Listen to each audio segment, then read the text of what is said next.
योगी सरकार की प्रभावी पर्यटन नीतियों और बुनियादी ढांचे के विकास का परिणाम अब धरातल पर दिखने लगा है। कान्हा की नगरी मथुरा वृंदावन सहित पूरा ब्रज क्षेत्र आज पर्यटकों के लिए आकर्षण का मुख्य केंद्र बन गया है। सरकार द्वारा आध्यात्मिक विरासत को सहेजने और आधुनिक सुविधाओं के विस्तार से ब्रज का खोया हुआ गौरव वापस लौट रहा है। ब्रज क्षेत्र को विश्व स्तरीय सुविधाओं से जोड़ने के लिए योगी सरकार ने कनेक्टिविटी पर विशेष ध्यान दिया है। बेहतर सड़कें, हाईवे और यमुना एक्सप्रेस वे के साथ साथ रेल मार्ग के सुदृढ़ीकरण से श्रद्धालुओं का आवागमन अत्यंत सुलभ हुआ है। अब दिल्ली, आगरा और लखनऊ जैसे शहरों से मथुरा पहुंचना पहले से कहीं अधिक आसान और सुखद हो गया है। योगी सरकार द्वारा ब्रज के विकास पर केंद्रित नीतियों का सीधा असर आंकड़ों में साफ नजर आता है। पर्यटन विभाग के आंकड़ों के अनुसार ब्रज क्षेत्र में पर्यटकों की संख्या में जबरदस्त वृद्धि देखी गई है। वर्ष 2023 में मथुरा पहुंचने वाले कुल पर्यटकों की संख्या लगभग 7,79,27,299 थी। वर्ष 2024 में यह बढ़कर 9,81,788 से अधिक हो गई।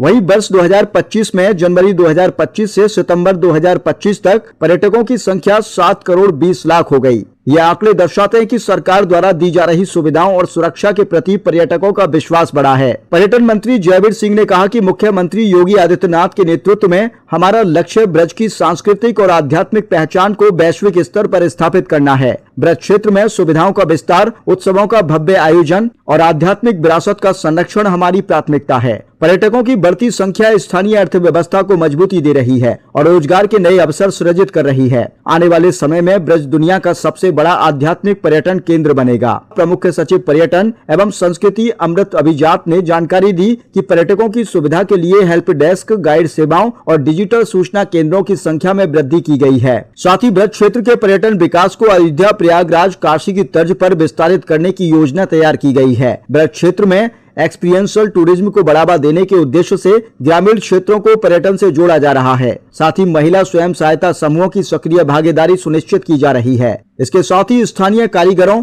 एवं पारंपरिक शिल्पकारों को जोड़ते हुए एग्री रूरल टूरिज्म की संभावनाओं को मजबूत करने की योजना पर कार्य किया जा रहा है। इस पहल का मुख्य उद्देश्य यह है कि जो पर्यटक वर्तमान में एक दिन के लिए मथुरा वृंदावन आते हैं, उनके ठहराव की अवधि को 1 हफ्ते तक बढ़ाया जा सके और उन्हें ब्रज क्षेत्र की संस्कृति, ग्रामीण जीवन और स्थानीय अनुभवों से जोड़ा जा सके। पर्यटकों की संख्या बढ़ने से स्थानीय स्तर पर रोजगार के नए अवसर सृजित हुए हैं। होटल व्यवसाय, हस्तशिल्प और स्थानीय परिवहन से जुड़े हजारों परिवारों की आय में वृद्धि हुई है, जिससे ब्रज क्षेत्र की अर्थव्यवस्था को नई मजबूती मिली है। ब्रज दर्पण 24 के लिए पवन शर्मा और पवन भट्ट की रिपोर्ट।